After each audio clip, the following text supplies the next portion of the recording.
Yes. Good morning friends. कैसे हैं आप लोग? बढ़िया हो? First class. ओके। सो बहुत दिनों से पढ़ाई की आदत नहीं होगी ना? साइंस वालों को होगी। कॉमर्स वाले थे 2 साल से मजे कर रहे हैं। 11th standard, 12th standard. Commerce लेते ही इसलिए ना कि अपन चिल कर सकें। लेकिन अब आदत लगा लो बेटा। मंडे टू सैटरडे पढ़ाई करना ही है। और अगर मंडे टू सैटरडे बढ़िया पढ़ाई किए तो संडे को रिलैक्स कर सकते हो। सो कल की क्लास में हम लोगों ने स्टैटिस्टिक्स का जो है इंपॉर्टेंस समझा था। यस। कल प्रेजेंट थे आप लोग? कल मैं भी प्रेजेंट था क्या? हाँ, मतलब आपको याद है मैं वही हूँ। सो कल की क्लास में हम लोगों ने स्टैटिस्टिक्स का इंपॉर्टेंस समझा था कि स्टैटिस्टिक्स हमारे लाइफ के हर डिसीजन में, स्पेशली हमारी फील्ड की बात करें तो फाइनेंस और बिजनेस के एनवायरनमेंट में स्टैटिस्टिक्स का महत्व होता है। Isn't it? अब हम लोग देखते हैं कि स्टैटिस्टिक्स जो है उसके स्टेप्स क्या होते हैं। What are the various elements of statistics?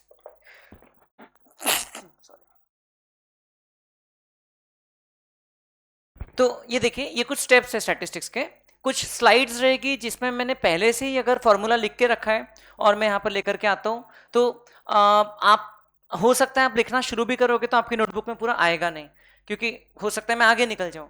तो ये जो स्लाइड्स रहेगी जिसमें मैंने पहले से कुछ लिख के रखा है तो वो मैं आप लोगों को सेंड कर दिया करूंगा। ठीक है? अभी आज तो मैं आप लोगों के ग्रुप में ही सेंड कर दूंगा, लेकिन आगे जो फॉर्मूले वगैरह जो कुछ भी रहेंगे तो I will be sending it on my Telegram channel. आप टेलीग्राम पे जाओगे तो वहां पे आपको सी ए पवन साडा ये नाम से एक चैनल मिलेगा। सी ए पवन साडा, इसका मैं लिंक भी आपके ग्रुप में दे दूंगा, तो आप वो चैनल सब्सक्राइब कर सकते हैं। उसमें आपको फाइल्स मिलते रहेगी, आपके बैच से रिलेटेड जो फाइल्स है वो आपको मिलते रहेगी। आपको फाइल सेक्शन में वहां दिख जाएगा। सो ये आज आज की कुछ स्लाइड्स जो पहले से उसमें कुछ लिखा है तो वो आप लोगों को मिल जाएगी। Is that okay? So now देखिए, statistics starts with data collection. It is all about understanding the data. तो डेटा सबसे पहले कलेक्ट करना होगा। फॉर एग्जाम्पल, मान लो कि हमें पता करना है कि हमारे क्लास में कितने लोग पीते हैं चाय।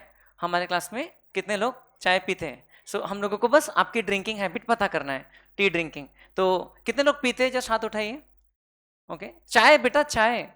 चाय की बात कर रहा हूँ। कोई कई लोग चाय सुनने के बाद फिर हाथ उठ, बस इतने कम लोग पीते हैं। मैं तो सोच रहा था सैटरडे मॉर्निंग है तो आपके लिए चाय बुलवाऊं।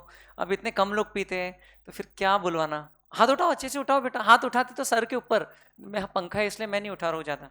ओके, बहुत कम लोग पीते हैं चाय। तो क्या पीते हो? अच्छा, कॉफी पीते हो, दूध पीते हो? हाँ, कि रात को ही पी के आ गए? हाँ। आज कोई बात नहीं बेटा, बुरा नहीं मानना मेरी बात का। अब पिए तो पिए। आपने कम से कम देश को टैक्स का कंट्रीब्यूशन तो दिया। आप जब लिकर पीते हो तो स्टेट गवर्नमेंट को आप टैक्स देते हो, है, दैट इज गुड, अच्छी बात है। सो डेटा कलेक्शन, तो मैंने अभी क्या किया, मैंने एक आइडिया लिया कि इतनी बड़ी क्लास में कौन कौन स्टूडेंट्स चाय पीते हैं, जस्ट एक बाय शो ऑफ हैंड्स। ये डेटा कलेक्ट करने के मेरे पास में अलग अलग तरीके हैं। ये एक तरीका हो गया। फिर और क्या क्या तरीके हो सकते हैं? मैं आपको एक फॉर्म दे सकता था, उसमें एक क्वेश्चन रहता था, क्या आप पीते हो चाय, यस नो, आप टिक लगा के मुझे वापस दे सकते थे। फिर मैं काउंट कर सकता था। और क्या तरीका हो सकता है? मैं आपको गूगल फॉर्म दे सकता था। और क्या तरीका हो सकता है? आप बताइए, और कौन से तरीके से मैं ये इंफॉर्मेशन कलेक्ट कर पाता था? और कैसे कलेक्ट कर पाता था? आप पीते हो कि नहीं पीते हो, बताइए। रो वाइज कलेक्ट करता था। मैं आपको एक एक को बुला बुला के पूछता था कि बेटा इधर आओ, एक बात बताओ, आप पीते हो कि नहीं पीते हो चाय? तो फिर आप मुझे बताते थे। समझ रहे हो कि नहीं? सो एक एक करके पूछता था, पर्सनल इंटरव्यू। या अगर आप बताने में शर्मा रहे हो, उसमें कोई बुरी बात नहीं, चाय पीते तो पीते। अगर आप बताने में शर्मा रहे हो तो मैं आपके बारे में इनसे पूछता था, आपके बारे में इनसे पूछता था, and so on. That is also a type of data collection method only, है ना, जो लड़कियां करती है, ABC। आप बहन चुगली करें। सो एक जन दूसरे से इंफॉर्मेशन कलेक्ट करता है तीसरे के बारे में, that is also method of data collection only, है ना। कैसे डेटा स्प्रेड होता है, पता है क्या, उसका बच्चा CA के एग्जाम में पास हो गया। क्या बात कर रही है, मुझे तो लगा ही नहीं था कि पास हो सकता है। तो ऐसे इस तरीके से डेटा कैसे फटाफट फटाफट स्प्रेड होता है। एंड स्पेशली जो नेगेटिव डेटा है वो तो और फास्ट स्प्रेड होता है ना, कि उसकी शादी टूट रही है, कुछ तो भी गड़बड़ चल रहा है, मुझे पता चला है। और फिर लोग मसाला लगा लगा के बात को मतलब सच में तुड़वा देते हैं। तो डेटा कलेक्शन जो है ये बहुत सारे तरीकों से हम लोग कर सकते हैं, राइट। एक है कि डायरेक्ट पूछ लो भाई, है ना। जैसे अब विराट है, विराट को जानते होंगे आप। सो विराट का डाइट क्या है, आई वॉन्ट टू नो। क्योंकि विराट की एज और मेरी एज सिमिलर ही है, शायद 1-2 साल का फर्क होगा। सो हाँ, सक्सेस की बात नहीं कर रहा हूँ, एज की बात कर रहा हूँ। तो I want to know what is Virat's diet plan. तो मैं कैसे कलेक्ट कर सकता हूँ वो डेटा, विराट के डाइट प्लान का डेटा मैं कैसे कलेक्ट कर सकता हूँ? एनीबडी? हाँ, उन्हीं को पूछ सकता हूँ। मैं विराट को फोन लगा सकता हूँ, या तो फिर जाके मिल सकता हूँ, या बुला सकता हूँ उसको अपने घर पे। और नहीं, नहीं बुला सकता हूँ? क्यों नहीं बुला सकता हूँ? बुला तो सकता हूँ, वो आएगा कि नहीं आएगा वो उसकी मर्जी। बुलाने में क्या जा रहा है? आपने कभी बुला के नहीं देखा, आप तो क्या मुझे भी नहीं बुलाते। तो विराट को बुला सकता हूँ कि नहीं बुला सकता हूँ? अरे मैं, मेरे एंड पे आना कि नहीं आना वो उसकी मर्जी। आप तो एकदम मना ही कर दे, नहीं सर हो ही नहीं सकता ऐसा। तो उसमें क्या कोई बड़ी बात है क्या? सो ऐसे मिल के पूछ सकता हूँ, ठीक है। अब विराट अगर आईपीएल में बिजी है तो मैं किससे पूछ सकता हूँ? अनुष्का मैम। अरे मैम काय को बोल रहे हो यार, भाभी बोलो। अनुष्का भाभी से पूछ लेंगे अपन, ठीक है ना। हाँ, आप लोग को तो मैम बोलना पड़ेगा, आपके लिए तो बहुत सीनियर हो गई ना। सो अनुष्का, अनुष्का से पूछ, मैं तो अनुष्का ही बोलता हूँ, मैं नाम से बोलता हूँ, है ना। उसने एक बार बोला था कि मुझे भाभी मत बोला करो। मैंने कहा ठीक है ना।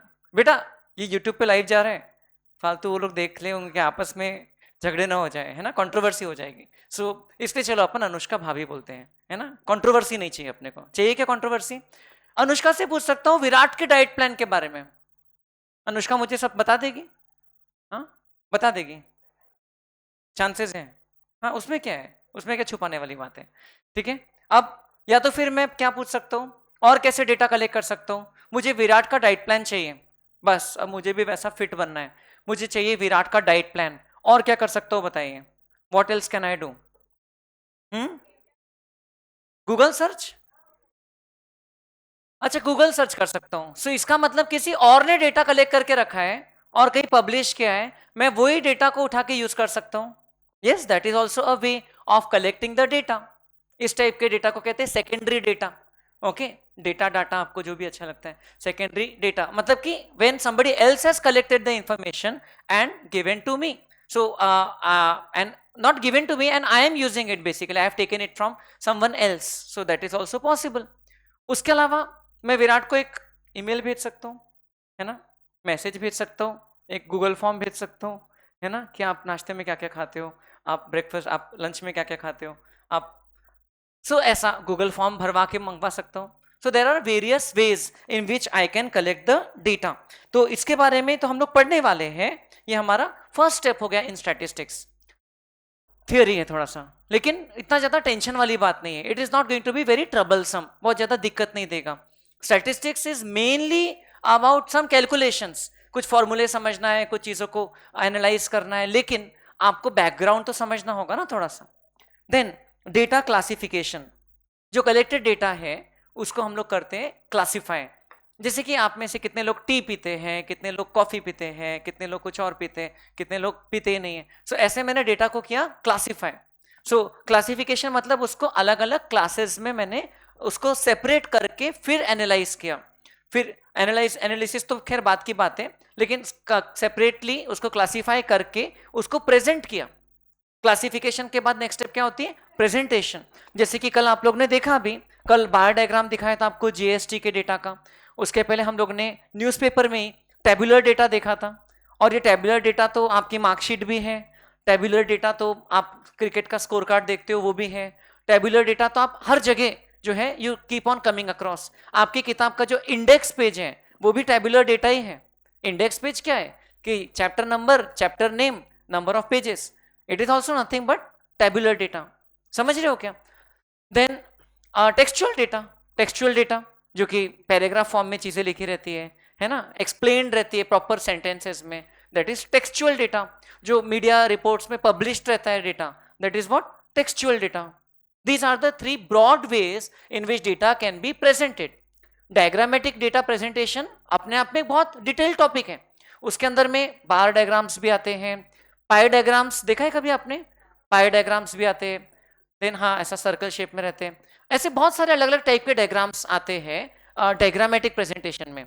ओके, लाइन डायग्राम आता है जो आपने स्टॉक मार्केट में बोला, तो उसमें हम लोग ऐसा चार्ट देखते हैं, है ना, कि स्टॉक का मूवमेंट कैसा हो रहा है। देन कल हम लोग ने इन्फोग्राफिक देखा, इंडिया के मैप पे उन्होंने स्टेट वाइज बता दिया था कि कौन से स्टेट की जनता कितने परसेंट जनता टैक्स पे करती है। सो डायग्रामेटिक डेटा प्रेजेंटेशन की कोई लिमिट्स नहीं होती है। ऐसा नहीं कि ये 3 तरीके से हो सकता है, there are n number of ways. And जैसे आर्ट की कोई लिमिट नहीं होती है ना। अगर आप में से कोई आर्टिस्ट है तो आप समझ सकते हो कि every time you can create some new type of art. So data can be presented in any new and unique manner, उसमें कोई दो राय नहीं है, आपकी क्रिएटिविटी पे डिपेंड करता है। सो डायग्रामेटिक में फिर भी हम लोग हमारे सिलेबस में लिमिटेड कुछ डायग्राम्स है जो कि हम लोग पढ़ेंगे। Now the good news is कि हम लोगों को डायग्राम्स बनाना नहीं है एग्जाम में जाके। आपको बताया होगा ना कि मैथ स्टैट्स का जो पेपर है जस्ट लाइक इकोनॉमिक्स, ये ऑब्जेक्टिव है, एमसीक्यू बेस्ड है। तो इसमें आपको सिंपली आपको जो ओएमआर शीट मिलेगी, एक इतनी सी आंसर शीट रहेगी आपकी, उसमें आपको A B C D D C B A करना है। तो वो भी एक डायग्राम आप बना सकते हो, A B C D D C B A. बहुत देर से सी नहीं आ रहा है तो सी, है ना, वो अलग डायग्राम हो जाएगा। फिर आपके मार्कशीट में एक अलग अलग टाइप का डायग्राम दिखेगा। लेकिन मैं कह रहा हूं कि आपको डिस्क्रिप्टिव आंसर्स लिखना नहीं है, इसीलिए आपको ये चीजों की कीवर्ड्स, इसके जो आपको कुछ जो जिस्ट है, समरी है, टेकअवेज है, वो आपको ध्यान में रखना है।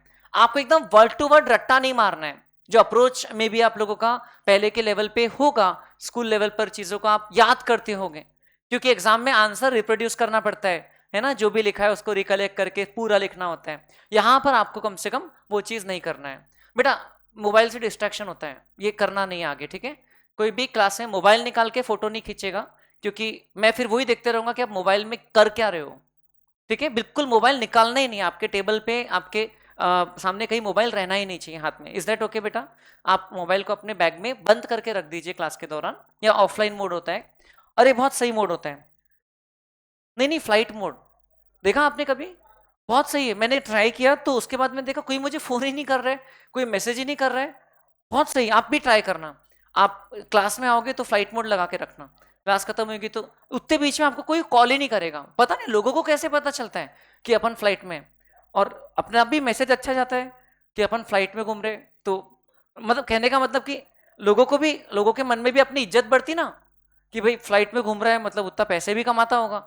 सो बढ़िया, मैं तो दिन में कई देर फ्लाइट मोड में डाल के रख देता हूँ, तो लोगों को ये लगता है कि भाई ये तो बहुत बिजी आदमी है, फ्लाइट में घूमता रहता है।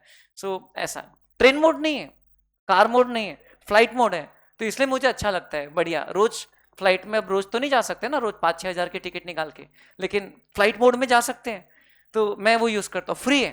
और उसके बाद ना कोई, और उस जैसे ही मैं चालू करता हूँ, पता नहीं लोगों को कैसे पता चल जाता, फटाफट मैसेजेस आना शुरू हो जाते हैं। सारे लोग फटाफट मुझे मैसेज भेजना शुरू कर देते हैं। जैसे मैं फ्लाइट मोड से बाहर लैंड करता हूँ, जैसे ही मैं, तो वैसे ही मैसेज आते हैं। सो मतलब अमेजिंग। ये मुझे तो आज तक समझ में नहीं आया कि मेरा दोस्त फ्लाइट में गया कि नहीं गया, लेकिन मैं फ्लाइट में जाता हूँ, ये मैं फटाफट सबको समझ में आ जाता है। तो आप भी ट्राई करके देखना, है ना। And the best way to clear CA exam using your mobile is to keep your mobile in the flight mode and study with your books. तो आप लोग जो है ये मोबाइल का बहुत अच्छा इस्तेमाल कर सकते हैं। कमिंग बैक, तो डेटा कलेक्शन, डेटा क्लासिफिकेशन, मतलब हम लोग डेटा को अलग अलग तरीके से हम लोग तोड़ तोड़ के समझ रहे हैं। How can we classify the data? हम लोग डेटा को क्वांटिटेटिव बेसिस पर क्लासिफाई कर सकते हैं। एग्जाम्पल, मैंने आपके बोर्ड एग्जाम्स के मार्क्स पूछा और मैंने क्लासिफिकेशन कर दिया कि 90 से 100 के बीच में कितने परसेंटेज, कितने बच्चों को परसेंटेज मिले, 81 से 90 के बीच में कितने बच्चों को मिले हैं, 71 से 80 के बीच में कितने बच्चों को मिले। और इस तरीके से मैंने काउंट कर लिया कि ये बैच में ये स्कोर्स के इतने इतने स्टूडेंट्स हैं। दूसरा तरीका हो सकता है से क्वालिटेटिव, जैसे कि मैंने कोई क्वालिटी डिटरमाइन किया, से इंटेलिजेंस, आपका इंटेलिजेंस, और वो इंटेलिजेंस में बस ऐसे मेजर कर रहा हूं, high medium low, intelligence level high medium low. और उसमें मैंने क्लासिफाई कर दिया कि क्लास में अगर इतने स्टूडेंट्स हैं तो हाई इंटेलिजेंट वाले इतने हैं, मीडियम इंटेलिजेंस वाले इतने हैं। ठीक है, ये होता है क्वालिटेटिव क्लासिफिकेशन। देन तीसरा होता है ज्योग्राफिकल क्लासिफिकेशन, मतलब कि आप कहां कहां से आए हो। आप अलग अलग जगह से आए होंगे, आप में से कौन दूर से आए, काफी दूर से आए, एनीबडी? आपको लगता है कि आप दूर से आए हो? मैं तो बहुत नजदीक से आया हूं। आप सब लोग नजदीक से आए हो, सब यहीं पे रहते धर्मपेट में। कौन दूर से आए? वाथोड़ा से आए हो? नहीं नहीं, मैं तो बात कर रहा हूं आपके शहर की, वाथोड़ा तो नागपुर में ही है। तो और दूर से आए, दूसरे दूसरे शहर से। गांव बोलूंगा तो आपको बुरा लगेगा। हाँ, पुलगांव से आए हो। सो देखो, अब आपके नाम, गांव के नाम ही गांव है, तो फिर मैं तो बोल सकता हूँ गांव से आए हो, है ना, गांव से शहर में आए हो पढ़ाई करने के लिए। चंद्रपुर, ओके। चंद्रपुर तो बहुत गर्म है रे बाबा, नागपुर से भी ज्यादा गर्म है ना। चंद्रपुर वालों के साथ में हम पंगा नहीं लेते हैं, 2 डिग्री एक्स्ट्रा ही चलता है इनका, है ना, हायर चलता है। आप लोग भी ध्यान रखना, चंद्रपुर वालों के साथ में पंगा नहीं लेना, ठीक है। नागपुर वैसे ही, नागपुर वाले वैसे ही गर्म चलते हैं, चंद्रपुर तो और, मतलब, ठीक है, सॉरी, कुछ भी मैंने बोला तो चंद्रपुर पे लागू नहीं होता है वो।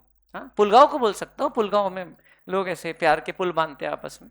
सो पुलगांव इज अ गुड गांव। ओके, और कोई, कहाँ से आए आप, कहाँ से आए हो?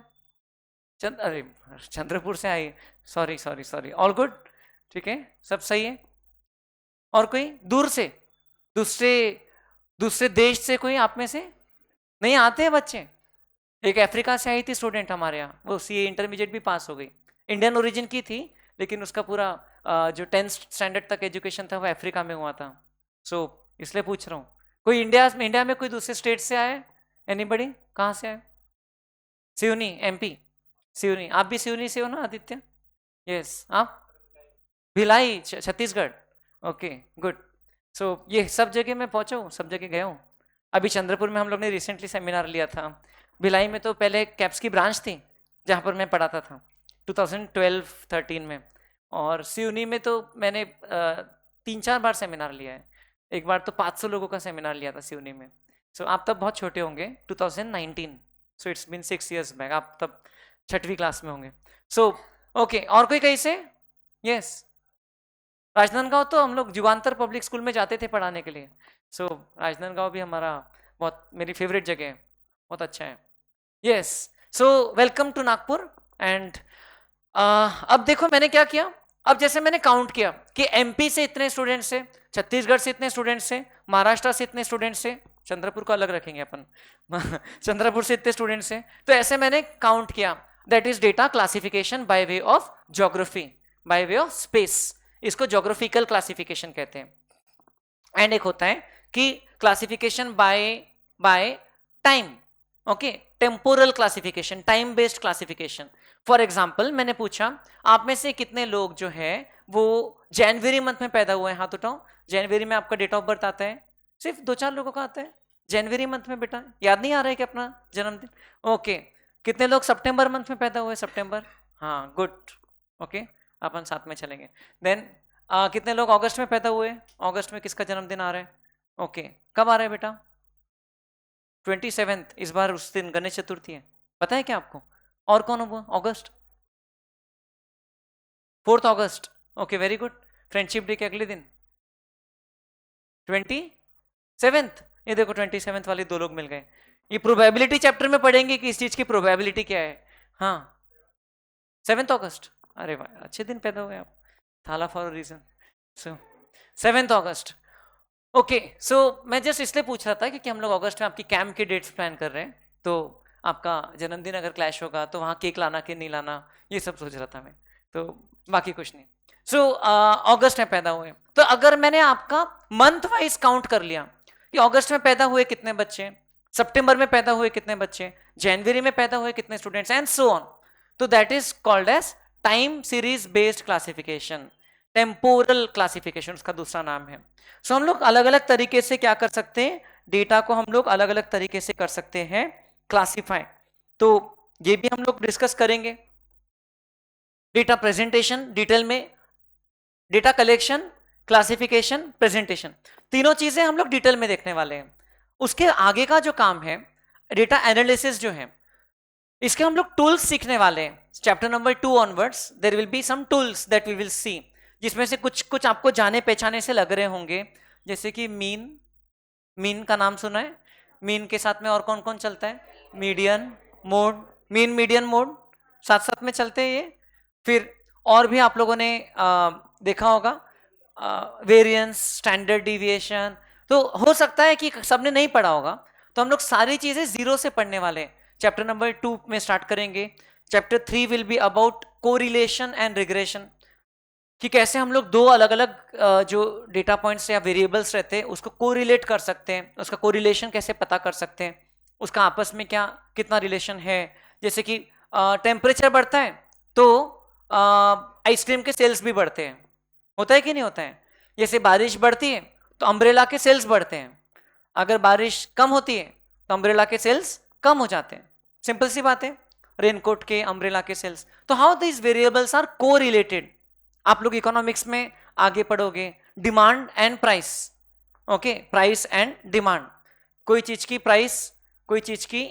प्राइस अगर बढ़ा देते हैं तो उसकी डिमांड कम हो जाएगी, है ना, लॉजिकली स्पीकिंग। प्राइस अगर कम कर देते हैं, जैसे अमेजोन पे वो प्राइम डे सेल वगैरह चलता रहता है, प्राइस अगर कम कर दिया, डिस्काउंट दे दिया, तो लोग ज्यादा खरीदेंगे, है ना। That is how things work. वो हम लोग रिलेशनशिप पढ़ेंगे, फिर उसी चैप्टर में रिग्रेशन पढ़ेंगे कि अगर कोई एक वैल्यू इतनी है तो दूसरी कितनी होगी, how to use the past data to predict the future, relationship देखेंगे हम लोग। And then there are some other chapters जिसमें हम लोग एनालिसिस ही दूसरे तरीके से करेंगे। जैसे कल आपने देखा था, कल हम लोग न्यूज देख रहे थे, तो India ranks among the top 10 of tech consumers, ऐसा कुछ लिखा था ना, tech markets of the world. तो वो टॉप 10 वो इन्होंने इंडेक्स बनाया, ये दैट इज एन इंडेक्स जिसमें रैंकिंग दी गई। तो हम लोग इंडेक्स नंबर्स करके एक चैप्टर पढ़ेंगे जिसमें हम लोग ये समझेंगे कि basically mainly we will talk about the price index, price inflation वगैरह कैसे मेजर होता है, तो वो भी एक इंटरेस्टिंग पार्ट है। Statistics is a tool which is used to understand economics, which is and mainly economics, and which can be used to understand any subject of the world. Statistics अपने आप में एक सब्जेक्ट तो हम बोल रहे हैं, लेकिन वो एक टूल की तरह है जो हमको हर जगह कैरी करना है। इसीलिए आपके सीए इंटर और सीए फाइनल में स्टैटिस्टिक्स नाम का सब्जेक्ट अलग से नहीं है, इवन मैथमेटिक्स अलग से नहीं है। बट अभी कल ही 2 स्टूडेंट्स सीए इंटरमीडिएट पास करके आए थे हम लोगों से मिलने के लिए शाम के वक्त। तो वो बोल रहे थे कि हमको जो 11th-12th में जो मैथ्स स्टैट्स हम लोग ने पढ़ा, मतलब वो 11th-12th के वक्त उन लोग ने फाउंडेशन भी किया था, तो मैथ्स स्टैट्स जो पढ़ा उसका फायदा उनको सीए इंटरमीडिएट के कॉस्टिंग में हुआ। There is a subject called as cost accounting जो शर्मा सर पढ़ाते, तो उसमें वो न्यूमेरिकल बेस्ड सब्जेक्ट, तो आपका अगर मैथमेटिकल ये अप्रोच बेटर रहेगा तो आपको उधर फायदा होगा। आप ये मत सोचना कि समहाउ हम फाउंडेशन निकाल लेते, मैथ्स में गिरते पड़ते 40 मार्क ला लेते, तो फिर इंटर और फाइनल में तो मैथ्स है ही नहीं। मैथ्स नाम से नहीं है, लेकिन मैथ्स का एप्लीकेशन है, मैथ्स स्टैट्स का एप्लीकेशन जरूर है। क्योंकि कॉस्ट अकाउंटिंग, फाइनेंशियल मैनेजमेंट, क्या लगता है फाइनेंशियल मैनेजमेंट में क्या हम लोग थियरी पढ़ेंगे क्या कि कैसे फाइनेंस मैनेज होता है, कोई स्टोरी पढ़ेंगे क्या, ये कंपनी ने ऐसा किया उसने वैसा किया। हम लोग उसमें कैलकुलेशंस करेंगे, calculations means based on numbers and figures. तो हम लोग को ये चीजों पे थोड़ी ग्रिप होना चाहिए। And then we will be seeing towards the latter part of our syllabus, अगर आप तब तक के क्लासेस रेगुलरली करते रहोगे तो, क्योंकि कई बच्चे तब तक के फिल्टर आउट हो जाते हैं, उस चीज की प्रोबेबिलिटी रहती है। हम लोग पढ़ेंगे प्रोबेबिलिटी चैप्टर, और उसके बाद में प्रोबेबिलिटी का एक छोटा भाई है theoretical distribution chapter. And last chapter मैंने आपकी किताब में रखा है सैम्पलिंग, जिसमें हम लोग सैम्पलिंग कैसे कलेक्ट कर सकते हैं, what are the various methods, थोड़ी सी थियरी है। ओके, सिंपल है, 2-3 क्लासेस का ही टॉपिक है सैम्पलिंग चैप्टर। तो जो कि आईसीआई की स्टडी मटेरियल में फर्स्ट चैप्टर का ही सेकंड पार्ट है। ये जो फर्स्ट चैप्टर हम पढ़ रहे हैं उन्होंने उसी के 2 पार्ट बना दिया, लेकिन हम लोग इसको अलग से पढ़ने वाले लास्ट में, बिकॉज उसमें कुछ कनेक्शन प्रोबेबिलिटी चैप्टर का भी है। Is that okay? सो हम लोग बेसिकली ये पूरे प्रोसेस में डेटा एनालिसिस तक पढ़ने वाले हैं, और उसके आगे का इंटरप्रिटेशन और how to convert that data into final information for the purpose of decision making, वो हम लोग आगे के जो मैनेजमेंट रिलेटेड सब्जेक्ट्स हैं, स्ट्रेटेजिक मैनेजमेंट, फाइनेंशियल मैनेजमेंट, उसमें हम लोग देखेंगे cost accounting, cost and management accounting, उसमें आपको डेटा इंटरप्रिटेशन वगैरह समझ में आएगा। जैसे एक सवाल उठाते कई लोग कि आप अगर मान लो आपके पेरेंट्स के प्रॉपर्टी में नहीं रहना चाहते हो, आपको आपने जॉब स्टार्ट किया, अब आप डिसाइड कर रहे हो कि आपने खुद का घर लेना चाहिए, खरीद लेना चाहिए ईएमआई पे लोन लेकर के, या आपने रेंट पे लेना चाहिए, बाय वर्सेस रेंट, ऐसा डिसीजन चलता है कि लोन लेकर के घर खरीद ले या हम लोग उसको रेंट पे लें। आप मान लो दूसरे शहर में जा रहे हो तो आपको डिसीजन लेना है। सो ये डिसीजन कौन सा सही है, इसमें बहुत सारे नॉन क्वांटिटेटिव फैक्टर्स भी रहते हैं, जैसे कि आपका इमोशनल, आपका क्या बैकग्राउंड है, आपको आपकी इच्छा क्या है, वो सब तो है। लेकिन अगर हम लोग purely numerical point of view से देखें तो इसको हम लोग एनालाइज कर सकते हैं, whether to buy, whether buying is a better option or renting. And what do you think, buying या renting? renting? So see, there is no one answer because it depends on the numbers कि आपको rent कितने का पड़ रहा है, bye करोगे तो कितने में आपको लोन मिल रहा है, उस प्रॉपर्टी में फ्यूचर एप्रिसिएशन का कितना चांस है, तो बहुत सारी चीजों को देखना पड़ता है, प्रोबेबिलिटीज भी आ जाती है उसमें। तो आपको बाइंग वर्सेस रेंटिंग का जो डिसीजन है वो इतना ईजी नहीं है, लेकिन हम लोग उसको फाइनेंशियल मैनेजमेंट वगैरह पढ़ते हैं तो हम लोगों को समझ में आता है। उसके लिए हमको ये बेसिक्स जो है ये हमको अच्छे से समझना होगा। टेबुलेशन हो गया, then how to variables are interrelated. जैसे आप अगर रेंट पे लोगे तो आपका कुछ टैक्स भी बच जाता है, आप बाय करोगे तो भी आप इंटरेस्ट पे करोगे लोन पे, उससे भी आपका टैक्स बच सकता है। सो देर आर वेरियस इम्प्लीकेशंस जो कि बाकी भी सब्जेक्ट्स से रिलेटेड रहते हैं, तो हम लोगों को वो चीज भी समझना है। सिमिलरली हम अगर फैक्ट्री चला रहे हैं, मान लो हमको कोई एक प्रोडक्ट है, उसके लिए एक मशीन चाहिए, अब वो मशीन खरीदना कि मशीन रेंट पे लेना, या एक नया प्रोडक्ट ऐड करना कि जो एग्जिस्टिंग प्रोडक्ट है उसी का प्रोडक्शन बढ़ाना, तो ये सब जो डिसीजंस हैं, क्या आपको लगता नहीं कि ये लेना पड़ता होगा रियल लाइफ में? जब आप कोई भी एक्टिविटी कर रहे हो सो आपको वो डिसीजंस को प्रॉपरली कैलकुलेट करके लेना चाहिए। There is something called as calculated risk. आपको आइडिया होगा 2022 में रशिया ने यूक्रेन पे अटैक कर दिया था 2022 में। सो कैलकुलेटेड गेम खेला था रशिया ने, ऐसे ही नहीं कि चल रात को पुतिन को सपना आया कि भाई कर देते हैं और कर दिया, नहीं, they did all the calculations and आज रशिया का कुछ भी नहीं बिगड़ा है। आप अगर देखोगे तो इतने सारे सैंक्शंस लगाए गए, इतना सा, लेकिन रशिया की इकोनॉमी तो उल्टा और ग्रो हो गई है और प्रॉस्पर हो रही है। सो उन लोगों ने सारा कुछ, सारे सिनेरियो को कैलकुलेट कर लिया था। तो स्टैटिस्टिक्स जो है वो हमको अच्छे से समझना पड़ेगा, तभी हम लोग सिनेरियोस को एंटिसिपेट करके डिसीजंस ले पाएंगे। क्या आपको मेरी भाषा समझ में आ रही है क्या? सो this is about the procedure of the all the steps involve in the statistics from data to information which ultimately helps us to make decisions. The ultimate objective is when we become a professional, we will be making or we will be helping people to make multiple decisions day in and day out. हम लोगों को decision लेने में मदद करेंगे, right और wrong? सो हम लोग ये चीज जो है ये हमको समझना है। अब देखिए हम लोग, अब आप बताइए आपको कोई प्रैक्टिकल न्यूमेरिकल बेस्ड क्वेश्चन पहले करना है या पहले आपको कुछ थियरी पढ़ना है? आपके हिसाब से चलेंगे अपन। अभी आपको क्या करना है? अभी अपने पास में दो ऑप्शंस हैं, या तो अभी कुछ थियरी पढ़ सकते हैं या तो अभी दोनों चीज करेंगे। पहले क्या करना है पूछ रहा हूं? पहले प्रैक्टिकल क्वेश्चन करना है। ओके चलिए, ये क्वेश्चन है आपकी किताब में, पेज नंबर 1.47। देखिए आपके किताब में हर चैप्टर में देर आर ऑलमोस्ट हर चैप्टर में there are 3 sets of question, A B C, और सेट डी जो है ये एडिशनल क्वेश्चन बैंक है, ठीक है।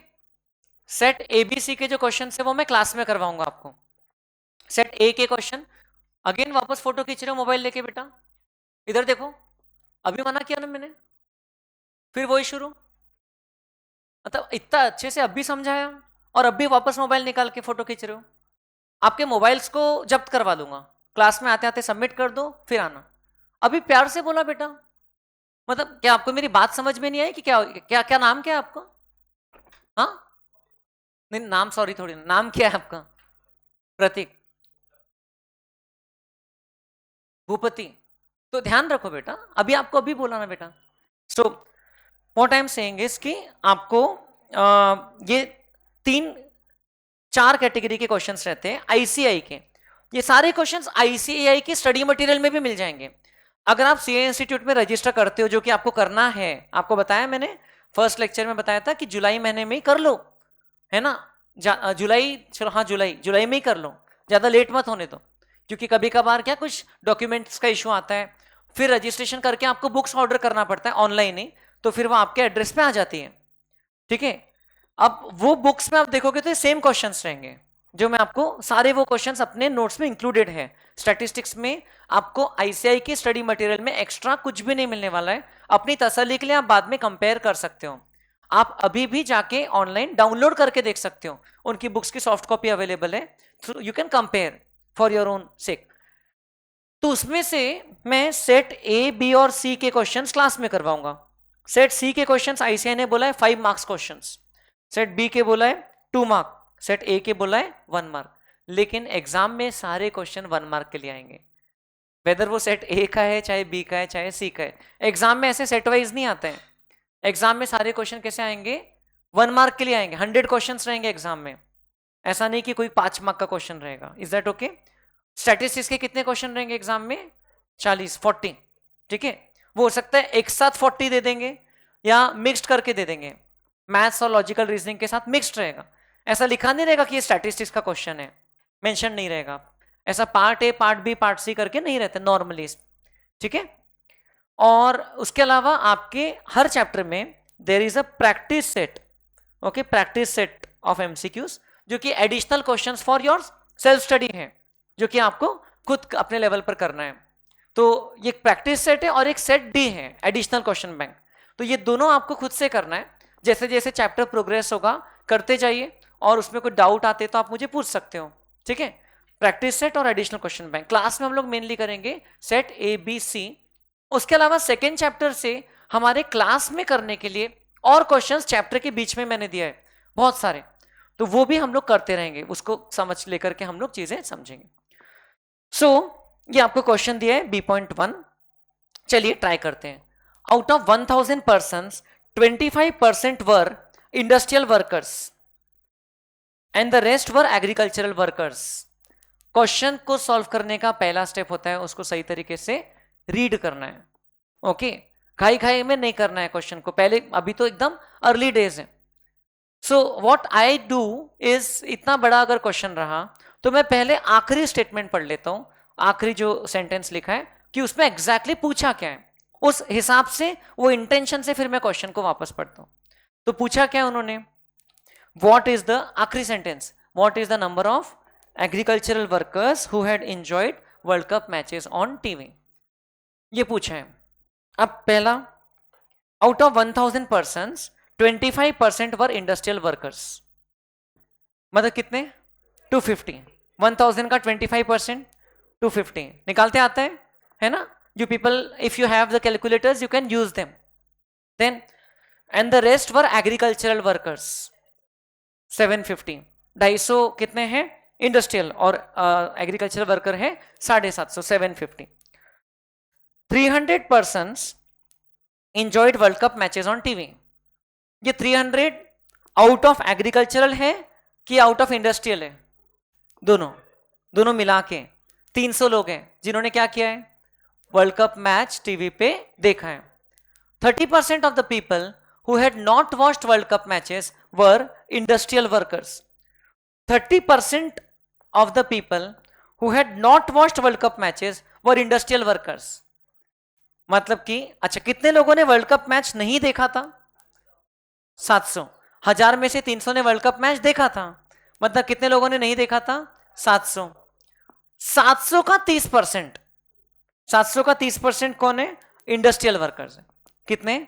210। 700 का 30% 210। अब इससे क्या कुछ पता चला क्या? इसका मतलब 40 क्या है? 40 ऐसे इंडस्ट्रियल वर्कर्स हैं जिन्होंने, देखो 250 थे ना इंडस्ट्रियल वर्कर, उसमें से 210 ने वर्ल्ड कप मैच नहीं देखा था, मतलब 40 ने देखा था, ठीक है ना। अब 40 इंडस्ट्रियल वर्कर है जितने देखा था, तो मतलब एग्रीकल्चरल वर्कर कितने जिन्होंने देखा था? 260, क्योंकि टोटल 300 लोगों ने देखा था, उसमें से 40 कौन है? Industrial workers. तो एग्रीकल्चरल वर्कर कितने हैं? 260। ये तो हो गया दिमाग में ही सॉल्व। लेकिन कई लोग बोल रहे हैं कि सर ये क्या हो गया? सो डोंट वरी, इसको सॉल्व करने का एक सिंपल तरीका होता है। इसमें डेटा क्लासिफाइड है, डेटा क्लासिफाइड है एग्रीकल्चर वर्कर, इंडस्ट्रियल वर्कर, ये एक तरीका है टाइप ऑफ वर्कर। और दूसरा तरीका है watch TV, do not watch TV, है ना, सिंपल बोले तो हम लोग उसका एक छोटा सा सिंपल सा टेबल बना लेंगे और फिर उसको हम लोग फिल करेंगे, तो ऑटोमेटिकली हमको मिसिंग वैल्यू मिल जाएगी। Is that okay? तो हम लोग इसको टेबल बना करके सॉल्व करेंगे। अब ये चीजें आपको साथ साथ में नोटबुक में करना है, ये मैं आपको सेंड नहीं करूंगा। इसका जो आंसर मैं लिख रहा हूं, पेज नंबर लिखना है, क्वेश्चन नंबर लिखना है और अपने नोटबुक में साथ साथ में सॉल्व करना है बेटा आपको। Is that okay? स्टैटिस्टिक्स की सेपरेट नोटबुक बना लीजिए, उसमें आप लोगों को ये सब काम करना है। So type of worker, industrial worker and agricultural worker total, ठीक है। और watch TV, do not watch TV,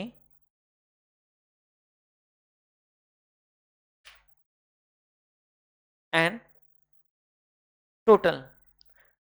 ये देखो, ये टेबल मैंने ऐसा बनाया कि दो तरीके से डेटा क्लासिफाइड था। So what I did is कि मैंने एक को कॉलम्स में डाल दिया और एक को रोज में डाल दिया।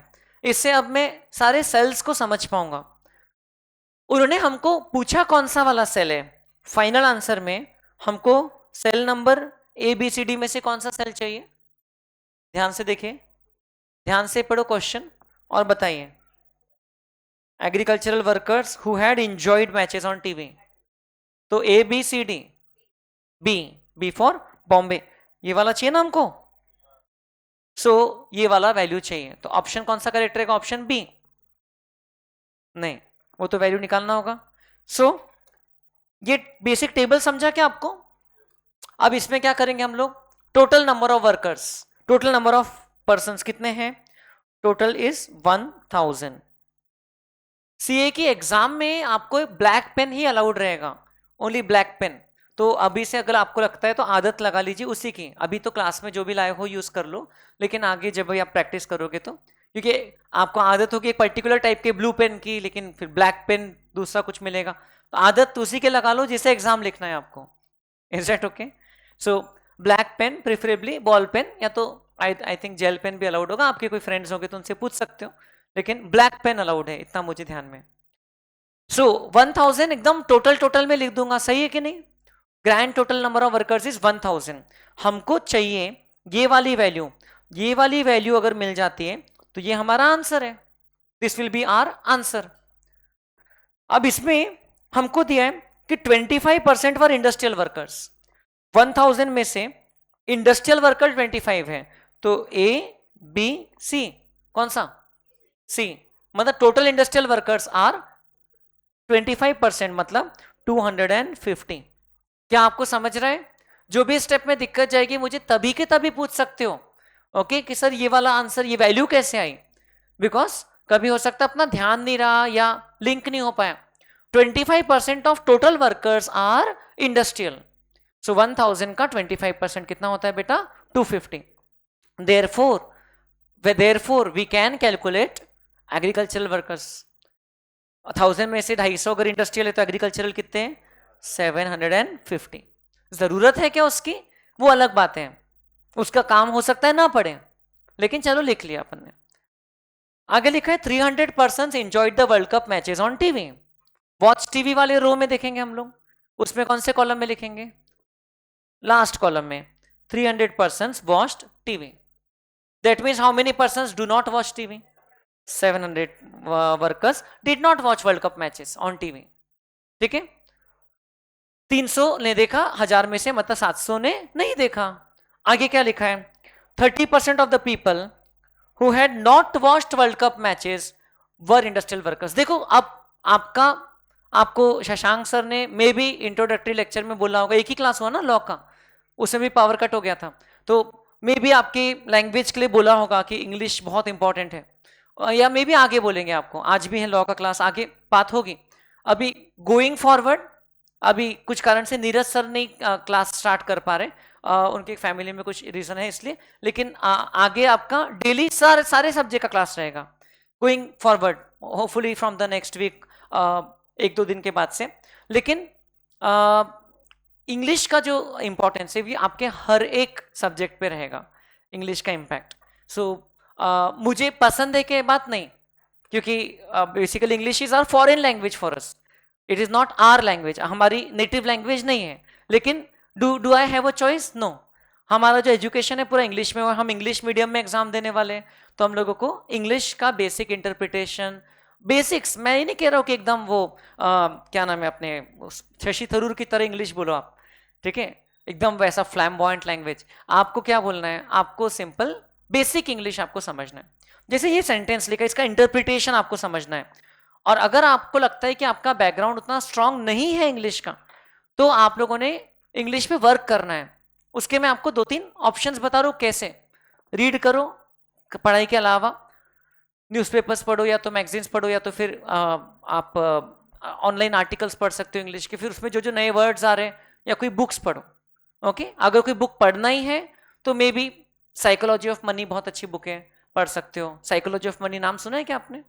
रिच डैड पुअर डैड, अच्छी बुक पढ़ो जिससे आपको कुछ नॉलेज एनहेंसमेंट भी हो जाए। नॉवेल्स तो रहते ही। देन दूसरा ऑप्शन है जो कि आप में से कई लोग नहीं करने वाले, कमजोर है तो भी बाद में समझेगा जो मैं बोल रहा हूं, आप कोई इंग्लिश की क्लास लगा लो। आप ढूंढो, आपको चाहिए तो हम लोग से भी रेफरेंस ले सकते हो। You can join any class for English, okay, जो आपके आपके इवनिंग आवर्स में हो जाए। ये क्लासेस तो आपकी दोपहर में खत्म हो जाएगी, तो थोड़ा एक महीना थोड़ा सा आपका बेसिक इंग्लिश ब्रशअप हो जाए तो अच्छा रहेगा। तीसरा ऑप्शन है कि आप वेब सीरीज देखो, लेकिन तीसरे ऑप्शन में आपका बहुत सारा टाइम जाएगा। आप वेब सीरीज देखोगे विथ कैप्शंस, तो कुछ हम लोग कैच करने लगते हैं ना। लेकिन अभी ये बोलना गलत होगा कि वेब सीरीज देखो। अभी आपने सीए की पढ़ाई स्टार्ट किया है, वेब सीरीज देखने में डिस्ट्रैक्शन का चांस ज़्यादा है, डिस्ट्रैक्शन की प्रोबेबिलिटी वेरी हाई है, और एक्चुअली लैंग्वेज लर्न करने की प्रोबेबिलिटी बहुत कम है। बाकी आपके पास ऑनलाइन टूल्स है, आप लोग हमसे ज़्यादा टेक सेवी हो। इंग्लिश सीखने के लिए आप ऑनलाइन ऐप्स वगैरह डाउनलोड कर सकते हो, गूगल से सीख सकते हो, यूट्यूब से सीख सकते हो, चैट जीपीटी से सीख सकते हो। It is up to you, is that okay? लेकिन अपने लैंग्वेज पे वर्क करना पड़ेगा। Okay, in exam ChatGPT will not come to save you, आपको ये इंटरप्रिटेशन तो खुद ही करना होगा। I think 70-80% of you will be able to make the meaning of this very easily, but then some of you might find it difficult. किसी किसी को तकलीफ जा सकती है, तो कोई चिंता करने का विषय नहीं है। आप कोई मायने में कम नहीं हो। अगर आपकी सिर्फ लैंग्वेज अगर कमजोर है तो उस पर वर्क कर सकते हो। आपका इंटेलिजेंस और लैंग्वेज डायरेक्टली कनेक्टेड नहीं है, बट आपका कॉन्फिडेंस और लैंग्वेज की स्किल कनेक्टेड है।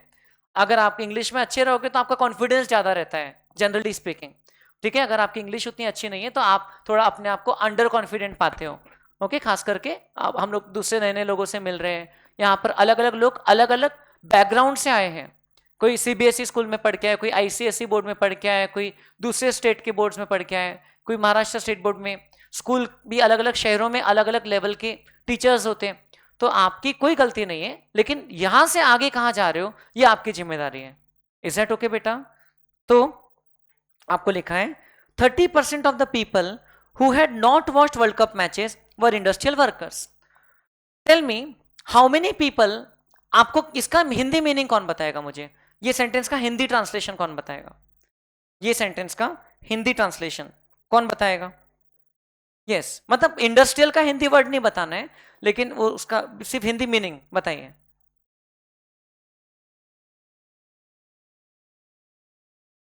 करेक्ट।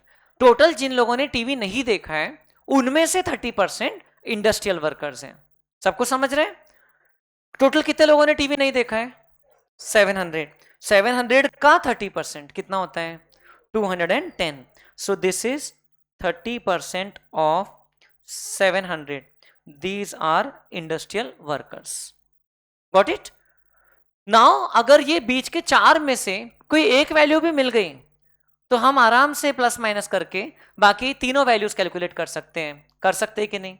आप देखो, 250 में से टोटल 250 इंडस्ट्रियल वर्कर्स हैं, उसमें से 210 ने टीवी नहीं देखा है, मतलब कितनों ने देखा है? 40 लोगों ने टीवी देखा है, 4040। अब एग्रीकल्चरल वर्कर्स कितने रहेंगे जिन्होंने टीवी देखा है? 260। 300 माइनस 40, ये आ गया कि नहीं? So answer is 260, option A. समझा क्या?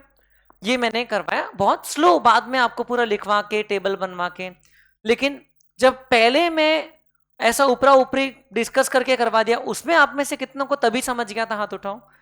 Okay, that's really good. अगर आपको तभी समझ गया था तो बहुत ही बढ़िया, बिकॉज आपका ये करने का भी टाइम बच गया। लेकिन इन एनी केस ऐसा आप शॉर्ट में बना सकते हो, रफ में। आपको रफ वर्क का स्पेस रहता है क्वेश्चन पेपर में, पीछे 1-2 पेजेस रहते हैं खाली, जिसमें रफ वर्क कर सकते हो। सो आपको ये भी पूरा लिखना नहीं है इंडस्ट्रियल पूरी स्पेलिंग के साथ में, आए लिखना, ए लिखना, यहां पर टीवी, नो टीवी, है ना, शॉर्ट में।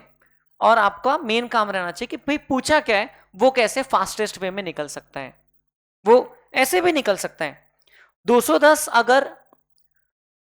अगर इंडस्ट्रियल वर्कर्स है 700 में से, तो ये कितने, ये निकल जाएगा 490, 490। अब ये 490 है तो ये ऐसे भी निकल जाएगा, है ना, 750 minus 490, both wage are okay. अगर आपने एग्जाम में टेबल बनाया, इधर एग्रीकल्चरल और इंडस्ट्रियल लिखा, एआई हो गया देखो, और इधर टीवी नो टीवी लिखा, तो भी चलता है। आपने जो टेबल बनाया उसके हिसाब से आपका आंसर आएगा ही परफेक्ट, समझ रहे हो क्या?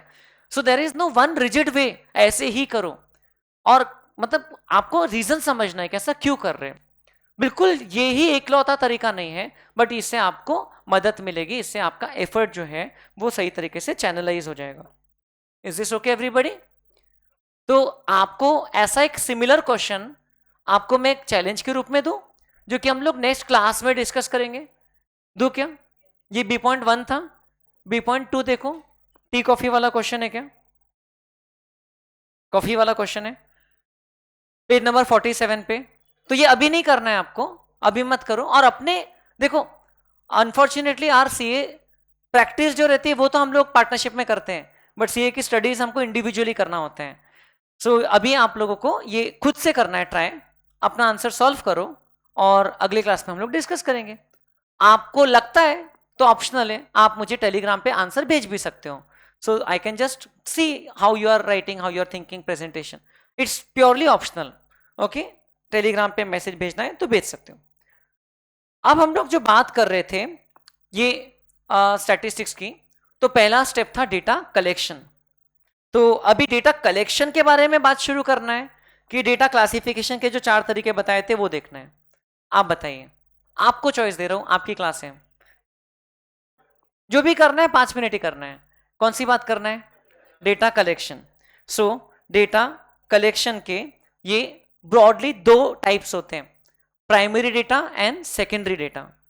डेटा जो कि हम, जिस पे हम काम करने वाले, हम खुद कलेक्ट कर रहे हैं, तो वह हमारे लिए होता है प्राइमरी डेटा। और अगर किसी और ने डेटा कलेक्ट किया है, हम उसका collected data as it is use कर रहे हैं, उसको हम लोग बोलते हैं सेकेंडरी डेटा। जैसे आपने बोला कि सर गूगल पे सर्च कर लेना विराट कोहली का डाइट रिजिम क्या है, तो that will be secondary data.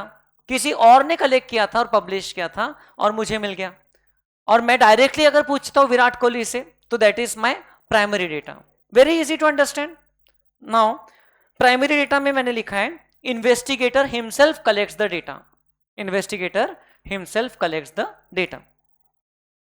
Primary data में आपको 4 मेथड्स दिए हैं यहां पर, तो ये मेथड्स हम लोग एक एक करके डिटेल में इसके प्रोज एंड कॉन्स के साथ में देखने वाले हैं फ्यूचर में। लेकिन पहला मेथड नाम से समझ जाएगा आपको क्या है, इंटरव्यू मेथड, जिसमें मैं खुद डायरेक्ट पूछ रहा हूं कि भाई आप बताइए आपका डाइट प्लान क्या है, आपका स्क्रीन टाइम कितना है, आपका स्टडी आवर्स क्या है, इंटरव्यू मेथड। लेकिन इंटरव्यू के अंदर में भी देयर आर 3 सब कैटेगरीज। एक है डायरेक्ट या पर्सनल इंटरव्यू, जिसमें क्या होता है, जिसमें मैं डायरेक्टली पूछता हूं, जिसके बारे में डेटा कलेक्ट करना है उससे डायरेक्ट पूछ रहा हूं।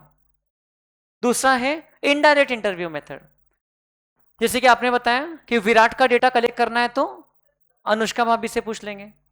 तीसरा टेलीफोनिक इंटरव्यू मेथड, जिसमें जो इजी है, जिसमें हम लोग कहीं से भी कहीं भी कॉल करके पूछ सकते हैं, टेलीफोनिक इंटरव्यू मेथड। जो हम लोगों को बहुत सारे मार्केटिंग एजेंसीज वालों के कॉल आते भी रहते हैं, स्पैम कॉल्स, वो लोग क्या करते हैं, टेलीफोनिक इंटरव्यू लेते हैं हमारा। Then there are these other methods also, जो कि हम लोग एक एक करके देखेंगे। सो पहले ये जो डायरेक्ट इंटरव्यू मेथड है, डायरेक्ट इंटरव्यू मेथड आपकी किताब में देखिए, डायरेक्ट इंटरव्यू मेथड का आपको क्या लिखा है उसके बारे में। डायरेक्ट इंटरव्यू मेथड कौन से पेज पे मिलेगा आपको? पेज नंबर 1.6 पे मिला आपको, पर्सनल इंटरव्यू, पेज नंबर 1.6। मैंने कोशिश किया है ये आईसीआई की थियरी को थोड़ा सा आपके लिए टेबुलर फॉर्मेट में दे दिया जाए, ताकि रीड करने को आसान हो जाए। Also here I have underline some important words for you, क्योंकि आपको वर्ड टू वर्ड पूरा सेंटेंस याद करने की जरूरत नहीं है। तो इसमें इसका मीनिंग आपको समझ गए हैं। हम जिससे इंफॉर्मेशन कलेक्ट करना चाहते हैं उसको पर्सनली मीट करके पूछते हैं। इसके मेरिट्स क्या क्या है, फायदे क्या क्या है इस मेथड के, ये मैंने अंडरलाइन किया है। एक्यूरेसी, एक्यूरेट इंफॉर्मेशन मिलेगी, जिसकी इंफॉर्मेशन चाहिए उससे पूछ रहे। दूसरा सप्लीमेंट्री इंफॉर्मेशन, मतलब कि कुछ एडिशनल क्वेश्चन पूछना है तो पूछ सकते हैं। जैसे कि सेंसस का डेटा कलेक्शन होगा तो वो लोग एडिशनल भी कुछ पूछना है तो पूछ सकते हैं।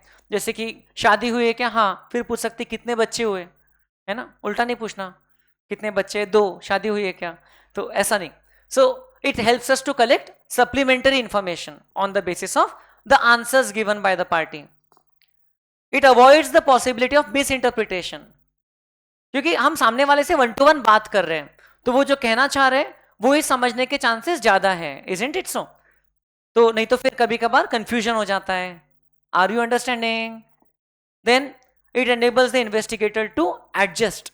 जैसे मान लो कि विराट कोहली उसके स्लीप शेड्यूल के बारे में मुझसे बात करने में कंफर्टेबल नहीं है, तो उसमें मैं नहीं पूछूंगा ज्यादा उनके रिएक्शन के बेसिस पर। ओके, मैं किसी का इंटरव्यू ले रहा हूं, वो अपने रिलीजन के बारे में बात करने में उतना कंफर्टेबल नहीं है, तो मैं रिलीजन छोड़ के बाकी क्वेश्चंस पूछ लूंगा। So it you can adjust depending on their reactions. So these are the 4 merits और the advantages of this method. समझें क्या? And then there are 3 demerits. Costly method, महंगा मेथड है, पैसा लगेगा ना इंटरव्यू लेने के लिए, खर्चा आता है, टाइम लगेगा, और बायस होता है, चांसेस ऑफ बायस। बायस मतलब कि यहां पर थोड़ा सा मैनिपुलेट किया जा सकता है। जैसे मैं आपको क्वेश्चन आपको ट्रिगर करने के लिए पूछ सकता हूं, जैसे न्यूज चैनल्स में आपने देखा होगा कि ये लोग क्वेश्चंस इस तरीके से पूछते ताकि रिस्पोंडेंट जो है वो गलत ही आंसर दे दे। जैसे मैं आपको पूछूंगा, बुरा मत मानना, मंदिर से चप्पल चुराना छोड़ दिया क्या, तो ये बायस्ड क्वेश्चन हो गया ना, जिसमें आई एम अज्यूमिंग समथिंग। आप हाँ बोलोगे तो भी फंस जाओगे, ना बोलोगे तो भी फंस जाओगे। So chances of bias are there. समझ रहे क्या बेटा? एंड देन ये मेथड कब सूटेबल है? जब इंटेंसिव इंक्वायरी करना है, जैसे कि कोई मर्डर सीन हो गया, कुछ ऐसा, तो डिटेल में हमको इंक्वायरी करना है। जब कोई पैसों की कोई कमी नहीं, रिसोर्सेज की कोई कमी नहीं है, और जब कोई नेचुरल कैलामिटी है, ऐसे सिचुएशन पे डायरेक्ट इंटरव्यू मेथड बेस्ट है। जैसे कि कोई अर्थक्वेक आ गया है, कोई एपिडेमिक है, हम लोग क्विकली डायरेक्ट इंटरव्यू से पता कर सकते हैं कि एग्जैक्टली क्या हुआ था, बताइए, right, rather than searching through other means. समझा क्या बेटा? कुछ बेसिक आइडिया लगा क्या? So you also should underline the keywords and keep it in your book so that it will be useful for your quick revision later on. तो हम लोग ये चीज को आगे बढ़ाएंगे इन मंडेज क्लास। तब तक के लिए इतना ही, थैंक यू।